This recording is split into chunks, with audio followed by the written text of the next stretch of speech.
Hello दोस्तों, नमस्कार। कैसे हैं आप लोग। उत्तर प्रदेश स्वास्थ्य कार्यकर्ता भर्ती परीक्षा 52-72 पद के लिए भर्ती जो आई हुई है उसके लिए टेस्ट सीरीज की श्रृंखला चल रही थी, जिसमें हम लोग 33 टेस्ट कर चुके थे। आज हम लोग टेस्ट नंबर 34 करेंगे। सारे टेस्ट सिलेबस के अनुसार रखे गए हैं, तो चलिए शुरुआत करते हैं बिना समय गंवाए। बहुत ही महत्वपूर्ण प्रश्न है, चलिए शुरू करते हैं। पहला प्रश्न कह रहा है, मानव शरीर के लिए ऊर्जा का सबसे अच्छा व सरल स्रोत है, बताइए। मानव शरीर के लिए ऊर्जा का सबसे अच्छा व सरल स्रोत क्या है, बताइए आप लोग। ए कह रहा है कार्बोहाइड्रेट, बी कह रहा है फैट, सी कह रहा है प्रोटीन, डी कह रहा है मिनरल। बताइए। देखिए, फैट को वसा बोलते हैं। मानव शरीर के लिए ऊर्जा का सबसे अच्छा व सरल स्रोत, तो इसमें हो जाएगा ऑप्शन नंबर ए, कार्बोहाइड्रेट। ठीक। देखिए, कार्बोहाइड्रेट जो है आहार का सबसे महत्वपूर्ण भाग है। क्या है? सबसे महत्वपूर्ण भाग है। कार्बोहाइड्रेट को और क्या कहते हैं? एक पॉइंट ये याद रखिएगा, कार्बोहाइड्रेट को कार्बोज कहते हैं। सब लिखते चलिएगा, कार्बोहाइड्रेट को कार्बोज कहते हैं। ठीक। कार्बोहाइड्रेट जो होता है भोजन का क्या है? मुख्य अंग है। भोजन का मुख्य अंग है। भोजन का मुख्य अंग है। ठीक। यह शरीर में देखिए, कार्बोहाइड्रेट जो है शरीर में वही काम करता है जो रेलगाड़ी इंजन में ईंधन काम करता है। ठीक। जिस प्रकार ईंधन जलकर ऊर्जा देता है जिससे कि इंजन चलता है रेलगाड़ी का, ठीक उसी तरह कार्बोहाइड्रेट भी जो है ईंधन श्वास द्वारा ली गई ऑक्सीजन द्वारा जलता है। ठीक। जिसके फलस्वरूप क्या होता है? ऊर्जा विमुक्त होता है, ऊर्जा निकलता है, जो शरीर की विभिन्न गतिविधियों व कार्य हेतु क्या होता है? आवश्यक होता है। याद रखिएगा, बहुत ही महत्वपूर्ण है कार्बोहाइड्रेट। ठीक। तो हम लोग जानेंगे, अब आगे देखेंगे कार्बोहाइड्रेट के कुछ कार्य जानते हैं। जैसे कि शरीर में कार्बोहाइड्रेट के कार्य में, जैसे शरीर को ऊर्जा प्रदान करना, ठीक, नाड़ी संस्थान की रक्षा करना, प्रोटीन को कार्य करने में सहायता देना, ये सब क्या है? इसके कार्य हैं। ठीक। आगे बढ़ते हैं अगले प्रश्न की तरफ। प्रश्न संख्या 2 कह रहा है, ऊतक मरम्मत टिश्यू रिपेयर में उपयोग आने वाला पोषक पदार्थ है, बताइए। प्रोटीन है, फैट है, या विटामिन है, या लिपिड्स है, बताइए। ऊतक निर्माण में उपयोग होने वाला पोषक पदार्थ है, बताइए कौन सा इसमें सही उत्तर होगा।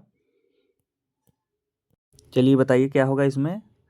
तो प्रश्न संख्या 2 में हो जाएगा ऑप्शन नंबर ए, प्रोटीन। क्या हो जाएगा? प्रोटीन। देखिए, प्रोटीन जो है नाइट्रोजन युक्त कार्बनिक यौगिक होते हैं, ठीक, जो अमीनो अम्ल की एक या एक से अधिक लंबी श्रृंखला से क्या होते हैं? बने होते हैं। अमीनो अम्ल को प्रोटीन के निर्माण खंड भी कहा जाता है। अमीनो अम्ल को क्या कहा जाता है? प्रोटीन के निर्माण खंड। याद रखिएगा, प्रोटीन के निर्माण खंड। ठीक। और प्रोटीन के कार्य क्या क्या हैं? देखिए, इसके प्रोटीन के कार्य, प्रोटीन के कार्य अगर हम बात करते हैं, देखिए एंजाइम और हार्मोन के रूप में कार्य करते हैं। किस रूप में? एंजाइम और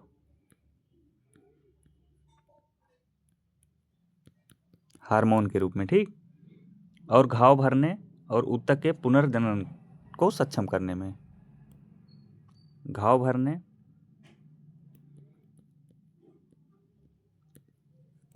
और अगला पॉइंट क्या है? ऊतक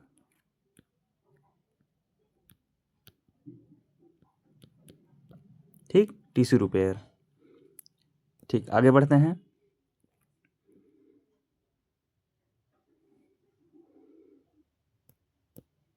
देखिए, कुछ चीज़ देखते हैं इसमें, कुछ पॉइंट कह रहा है, ऊतकों की मरम्मत के लिए शुरुआती सामग्रियों की आवश्यकता होती है, जिसमें जो कि क्या होता है? प्रोटीन और कार्बोहाइड्रेट जैसे जैव अणु होते हैं। ठीक। ये शुरुआती सामग्रियां हमारे द्वारा खाए जाने वाले भोजन से प्राप्त होता है। अगला प्रश्न कह रहा है, शरीर में कुल वजन में पानी का प्रतिशत कितना होता है, बताइए। 40 से 50%, 20 से 30%, 60 से 70%, या 10 से 15%, बताइए आप लोग। देखिए, इसमें क्या हो जाएगा? इसमें हो जाएगा ऑप्शन नंबर सी, 60 से 70%। देखिए, एक वयस्क व्यक्ति के शरीर में जो पानी का प्रतिशत होता है कितना होता है? 60 से 70% लगभग इतना होता है, ठीक।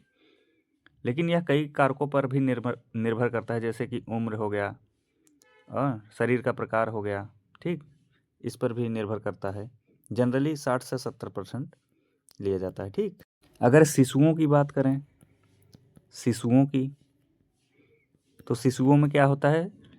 शिशुओं के शरीर में जो है पानी का जो प्रतिशत होता है कुछ ज़्यादा होता है, ठीक। उम्र के साथ जो धीरे धीरे क्या होता है, कम होता जाता है। आगे बढ़ते हैं। प्रश्न संख्या 4 कह रहा है,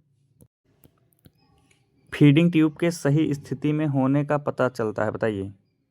परिश्रवण द्वारा, पीएच द्वारा, एक्सरे द्वारा या ट्यूब पर उपस्थित मार्क द्वारा। बताइए आप लोग इसमें क्या सही होगा। प्रश्न संख्या 4 में, प्रश्न संख्या 4 में आप लोग कमेंट में अपना उत्तर दीजिए। कमेंट में अपना उत्तर दीजिए, इसमें क्या सही होगा, ए सही होगा या बी सही होगा, सी या डी, बताइए आप लोग।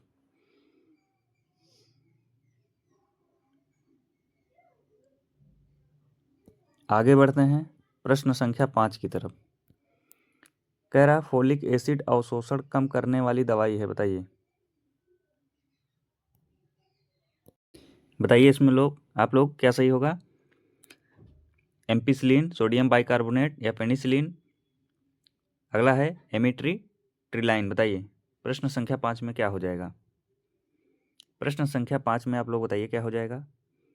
तो प्रश्न संख्या 5 में हो जाएगा option number B, sodium bicarbonate. देखिए सोडियम बाइकार्बोनेट जो है एक एंटासिड के रूप में काम करता है, ठीक। पेट और पाचन संबंधी परेशानियों को क्या करता है, कम करता है, ठीक। आगे बढ़ते हैं। अगला प्रश्न कह रहा है, भूख बढ़ाने वाली दवाई है, बताइए। भूख बढ़ाने वाली दवाई है, 4 विकल्प दिए गए हैं। बताइए आप लोग, पढ़िए इसको और अपना उत्तर दीजिए।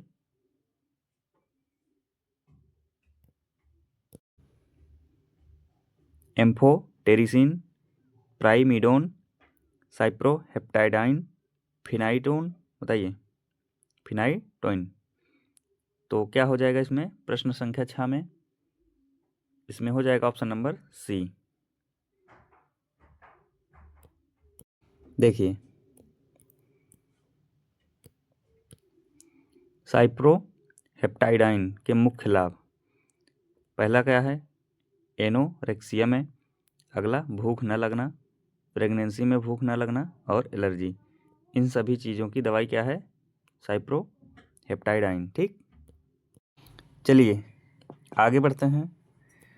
अगला प्रश्न कह रहा है, भारी कार्य करने वाली एक वयस्क गर्भवती महिला के लिए अनुशंसित दैनिक ऊर्जा सेवन है, बताइए। भारी कार्य करने वाली कितनी किलो कैलोरी ऊर्जा की आवश्यकता होती है, बताइए। यहाँ पे वयस्क गर्भवती महिला की बात किया है। प्रश्न संख्या 7, बताइए इसमें क्या होगा, 2100, 2500, 3200 या 2900। प्रश्न संख्या 7 में इसमें हो जाएगा ऑप्शन नंबर डी, लगभग 2900, लगभग की बात की है, ठीक। प्रश्नानुसार विकल्प के अनुसार 2900 आप लोग टिक करिएगा इसमें। आगे देखते हैं। देखिए गर्भावस्था के दौरान भारी कार्य करने वाली महिलाओं को रोजाना लगभग 300 से अधिक, ठीक, क्या लेना चाहिए, अतिरिक्त कैलोरी। याद रखिएगा, ये भी पॉइंट बहुत ही इंपॉर्टेंट है। आगे बढ़ते हैं। अगला प्रश्न कह रहा है, स्तनपान कराने वाली माँ को पहले 6 महीने के दौरान दैनिक आवश्यकता से अधिक अतिरिक्त कैलोरी की आवश्यकता कितनी होती है, बताइए। प्रश्न संख्या 8,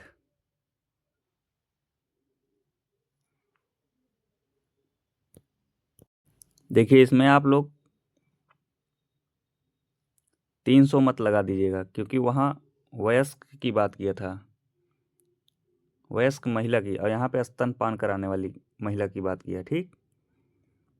तो इसमें क्या हो जाएगा, लगभग 550 kilo calorie, 550 kilo calorie. Option number A correct हो जाएगा।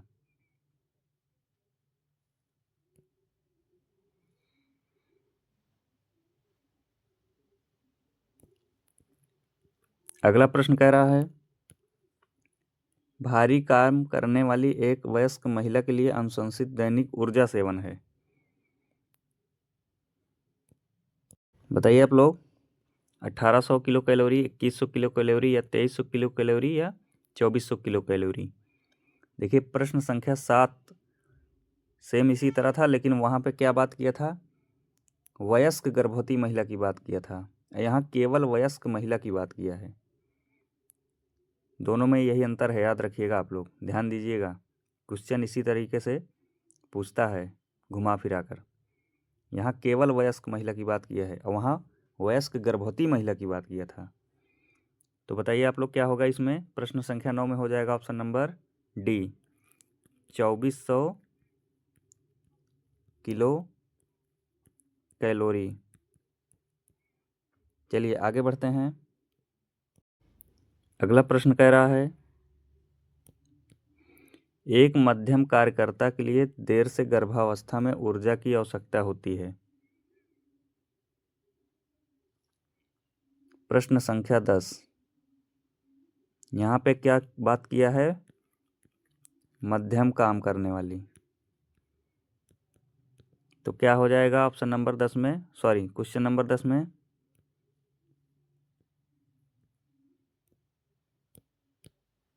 इसमें हो जाएगा ए, 2500 कैलोरी, ठीक। आगे बढ़ते हैं प्रश्न संख्या 11 की तरफ। 11 नंबर कह रहा है, भारतीय पुरुषों तथा महिलाओं का संदर्भ भार है। ये रेशियो पूछा है।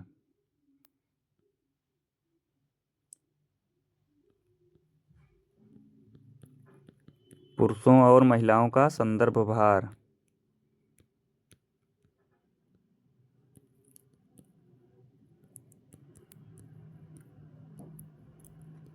बताइए आप लोग, प्रश्न संख्या 11 क्या हो जाएगा, 55 से 50 किलो। Option number B. आगे बढ़ते हैं, निम्नलिखित में से विटामिन ए का अच्छा स्रोत है, बताइए, हरी सब्जियां, गाजर, गेहूं, या मूली। स्रोत बताइए निम्नलिखित में से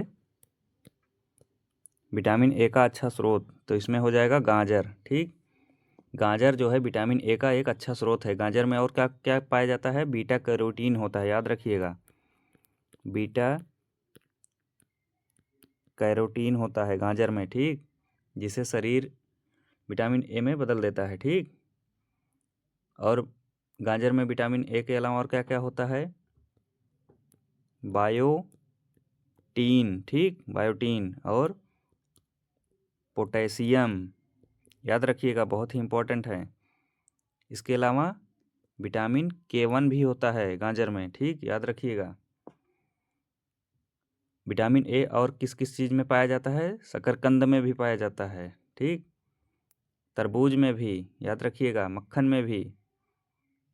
आगे बढ़ते हैं अगले प्रश्न की तरफ। कह रहा है, भारतीय भोजन में नेट प्रोटीन यूटिलाइजेशन है, बताइए।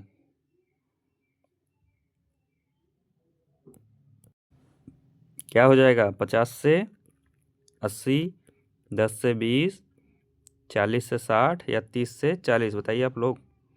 इसमें हो जाएगा option number A, option number A. आगे बढ़ते हैं, प्रश्न संख्या 14 कह रहा है, भारतीय बच्चों में 3 वर्ष उम्र तक विटामिन ए प्रोफिलैक्सिस को दी जाने वाली खुराकों की संख्या है, बताइए, 2 या 4, 3 या 5। प्रश्न संख्या 14 में आप लोग बताइए।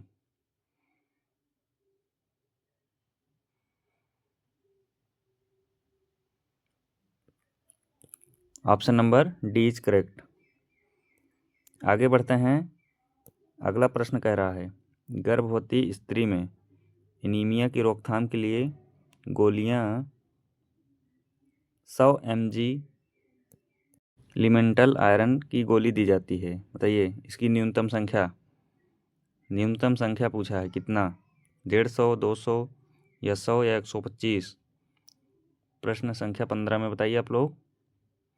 तो इसमें हो जाएगा 100, ऑप्शन नंबर सी।